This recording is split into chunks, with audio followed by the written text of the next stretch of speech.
आपके यहां कल एक हत्या हो गई बेटी की, विभत्स तरीके से हत्या हुई। उसके बाद क्या निकला? Candle march. एक तो मुझे समझ में नहीं आ रहा है ये कैंडल मार्च की प्रथा शुरू कब हुई? अरे जब गुस्से में हो तो शक्ति मार्च करो, गदा मार्च करो, भाला मार्च करो, लाठी मार्च करो, तलवार मार्च करो, कैंडल मार्च। ये कैंडल मार्च अंग्रेजों के जमाने में आया और बड़े प्लान्ड वे में भारत के लोगों को दिमागी रूप से गुलाम बनाने, शारीरिक रूप से अक्षम बनाने के लिए उन्होंने नया कॉन्सेप्ट दे दिया, गांधीवादी वाला कैंडल मार्च। कैंडल मार्च से न्याय मिलेगा क्या? कैंडल मार्च से न्याय मिलता है क्या? आज तक किसी कैंडल मार्च से न्याय मिला क्या? 10 साल पहले लखनऊ में कमलेश तिवारी की विभत्स हत्या हुई थी, गला काट काट के, खूब कैंडल मार्च हुआ, न्याय मिला क्या? अभी 2 साल पहले उदयपुर में कन्हैयालाल दर्जी गला काट काट के हत्या हुई, खूब कैंडल मार्च हुआ, न्याय मिला क्या? मिल ही नहीं सकता। कोर्ट कैंडल मार्च थोड़ी देखती है, कोर्ट तो कानून देखती है। कानून में लिखा क्या वो देखती है। हम कानूनों को बदलवाने, चलो कैंडल मार्च करना भी है, वैसे तो मैं इसका पक्षधर नहीं हूं, अगर करना भी है तो पुलिस रिफॉर्म के लिए कैंडल मार्च करो, जुडिशियल रिफॉर्म के लिए कैंडल मार्च करो, इलेक्शन रिफॉर्म के लिए कैंडल मार्च करो, टैक्स रिफॉर्म के लिए कैंडल मार्च करो। बहुत सारे और तरीके हैं कैंडल मार्च करने के लिए। एक आदमी मर जाएगा, जस्टिस फॉर ये, जस्टिस फॉर ये, जस्टिस फॉर ये, ट्विटर पे ट्रेंडिंग, व्हाट्सएप पे ट्रेंडिंग, हैशटैग पे ट्रेंडिंग, 3-4 दिन जोश रहेगा खूब, जस्टिस फॉर ये, जस्टिस फॉर ये। उसके बाद अगली हत्या हो जाएगी, पिछले वाले को भूल जाएंगे, उसके लिए जस्टिस फॉर ये, जस्टिस फॉर ये, जस्टिस फॉर ये। परमानेंट सोल्यूशन नहीं है भैया, ये सोल्यूशन नहीं है। जितनी हत्या भारत में होती है, जितना बलात्कार भारत में होता है, जितनी अराजकता भारत में है, बाकी तो छोड़ो, मैं सिंगापुर की बात नहीं करता, जापान की बात नहीं करता, इतना दुबई में होता है क्या? आप लोग दुबई में कुछ लोग गए होंगे, जाते रहते होंगे। इतना खौफ, इतना अपराध दुबई में होता है क्या? लोग दिल्ली में रात को 12 बजे घूमने से डरते हैं और दुबई में रात को 2 बजे शॉपिंग करते हैं। 50 साल पहले दुबई रेगिस्तान था, कुछ था ही नहीं, कैसे बढ़ गया? कठोर कानून बनाया, कानून का खौफ पैदा कर दिया, लोगों के अंदर से डर निकाल दिया। कोई भी आओ, धंधा व्यापार करो, कोई भी आओ रहो, जो तुम्हारे साथ गड़बड़ी करेगा उससे हम निपट लेंगे। ये होता है शासन, ये होता है कानून, ये होता है सरकार।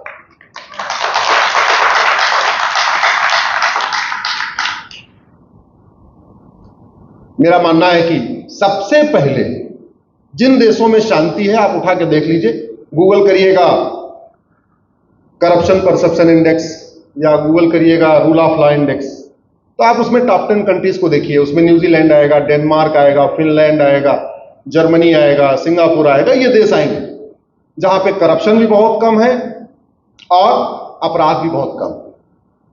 उसका एक ही कारण है, उनकी शिक्षा व्यवस्था हमारी वैदिक कालीन शिक्षा व्यवस्था जैसी है। जो हमारी वैदिक शिक्षा व्यवस्था थी उसको उन्होंने अपना लिया है, हमने उसको छोड़ दिया है। किस नाम पे छोड़ दिया? सेकुलरिज्म के नाम। और दूसरा उन्होंने क्या किया? कानून का खौफ पैदा किया। ऐसा कानून का खौफ पैदा किया है जैसे ये मेरे हाथ में अमेरिका का फेडरल पिनल कोड है और मेरे दूसरे हाथ में ये अभी नया जो कानून बना है भारत में, भारतीय न्याय संहिता। अंतर क्या है समझिए। पहली बात तो आपको पतला दिख रहा होगा और ये मोटा दिख रहा होगा।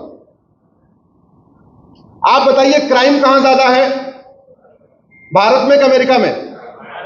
तो किताब किसकी मोटी होनी चाहिए? जोर से बोलिए जरा। भारत। अरे अमेरिका की जनसंख्या 33 करोड़ है, भारत की जनसंख्या 150 करोड़ है, तो किताब किसकी मोटी होनी चाहिए? भारत। अमेरिका में क्राइम कम है, भारत में ज्यादा है, तो कानून किसका कठोर होना चाहिए? भारत का। हमारे इसमें मर्डर की एक धारा है। मतलब हमारे पूर्वांचल में कहावत है, सब धान 22 पसेरी। सुना है सुनी सुना? राजस्थान में कहावत नहीं है, यूपी में है। मतलब कैसा भी मर्डर कर दो, रोड रेज में मर्डर कर दो, गला दबा के मार दो, एक घूसा मार दो, 2 गोली मार दो, गला रेत रेत के मारो, 35 टुकड़े करके मारो, 50 टुकड़े करके मारो, जैसे भी मारो, धारा एक क्या है? मर्डर। अमेरिका में मर्डर की 10 धाराएं। किलिंग अलग है, मर्डर अलग है, बुचरिंग अलग है, मैनस्लॉटर अलग है, हेट क्राइम अलग है, जेनोसाइड अलग है।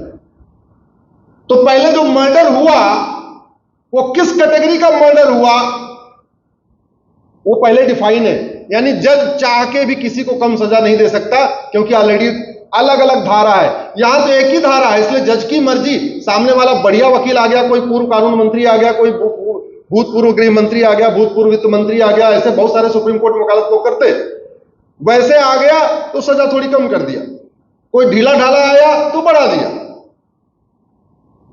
अमेरिका में आप जज चाह के भी कुछ नहीं कर सकते, क्योंकि सबकी अलग अलग धारा।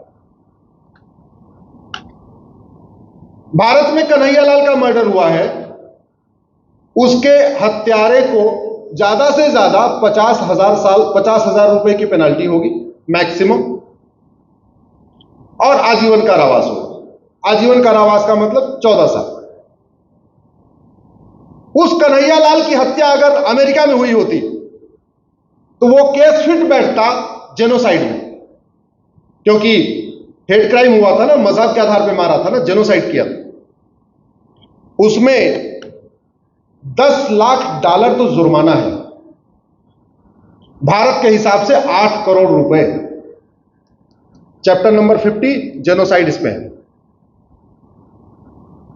अगर 3 लोगों ने मारा तो तीनों लोगों पे पहले $10 लाख जुर्माना, यानी 8 करोड़ का जुर्माना, और सरकार वो 24 करोड़ रुपए उससे वसूल के कन्हैयालाल के परिवार को दे देगी। और अंतिम सांस तक आजीवन कारावास, अंतिम सांस तक जेल। इसलिए आपको अमेरिका में कभी कन्हैयालाल जैसा मर्डर नहीं मिलेगा, कभी आपको कमलेश तिवारी जैसा मर्डर नहीं मिलेगा, कभी सरतन से जुदा करना, क्योंकि वो आजीवन कारावास जो देते हैं, ऐसी पेनाल्टी रखना है कि पूरे खानदान की प्रॉपर्टी बिक जाए तब भी ना पूरी हो। ऐसा कानून भारत में होना चाहिए कि नहीं? हमारे एक मित्र बैठे हैं, ऋषि बागड़ी जी बैठे हैं, ट्विटर पे बहुत अच्छा लिखते रहते हैं, मैं बहुत कुछ सीखता रहता हूं। ऐसी बातें उठाइए ऋषि जी। ऋषि बागड़ी जी आपके क्लब के मेंबर हैं, हमारे मित्र भी हैं। अब ये बताइए, दूसरा, ये मोटा है और ये पतला कैसे है, इसका दूसरा एग्जांपल देता हूं। सोशल मीडिया के लिए बहुत खास मैं जानकारियां दे रहा हूं। भारत में अपराध होता है तो आप कहां जाते हैं? थाने जाते हैं ना। आपका एफआईआर कौन लिखता है? हवलदार। हवलदार कितना पढ़ा लिखा होता है? 10वीं या 12वीं। अब 10वीं 12वीं पास आदमी के पास आपने अपनी शिकायत कर दिया, उसको एफआईआर लिखना है। अब हमारे देश में क्या है? घूसखोरी का अलग कानून, जमाखोरी का अलग कानून, मिलावटखोरी का अलग, कालाबाजारी अलग, नशा तस्करी का अलग, मानव तस्करी का अलग, हत्या अलग, बलात्कार अलग, SC ST अलग, ये अलग वो अलग, 50 कानूनों का मकड़जाल है। आप एप्लीकेशन में धारा तो लिखोगे नहीं, आप तो कॉमन मैन हो, कॉमन मैन को पता क्या पता कौन सा किस कानून की कौन सी धारा लगेगी। आप तो अपनी शिकायत लिख के आ गए, मैं जा रहा था, मेरी बाइक रोकी, मुझे मां बहन की गाली दिया, मेरी बाइक छीनी, मेरा मोबाइल छीना, मेरा बैंक अकाउंट हैक किया, जो आपके साथ हुआ आप लिख के आ गए। अब वो बेचारा हवलदार सर पकड़ के बैठा हुआ है, ये जो बाइक चोरी किया ये किस कानून की कौन सी धारा है? ये जो मां बहन की गाली दिया ये किस कानून की कौन सी धारा है? क्योंकि हमने 50 घटिया कानूनों का मकड़जाल इकट्ठा करके रखा हुआ है। अमेरिका ने अपने हवलदार का काम आसान कर दिया, उसने इसमें 150 चैप्टर डाल दिए। हमारे यहां 150 कानून है और यहां क्या कर दिया? 150। उसको एक ही किताब रखनी है और बार बार इंडेक्स में जाना है। Chapter number 11A child crime, chapter number 11B chemical weapon, chapter number 12 civil disorder, ऐसे वो इंडेक्स खोलेगा। आपको दिख रहा ना इंडेक्स? अब चूंकि सुबह से लेकर शाम तक बार बार वो एक ही किताब का इंडेक्स खोल रहा है, तो साल 2 साल के बाद आपने शिकायत किया कि फट से वो उसको चैप्टर याद हो गया, उस चैप्टर के देखा और वहां उठा के वो धारा डाल दिया।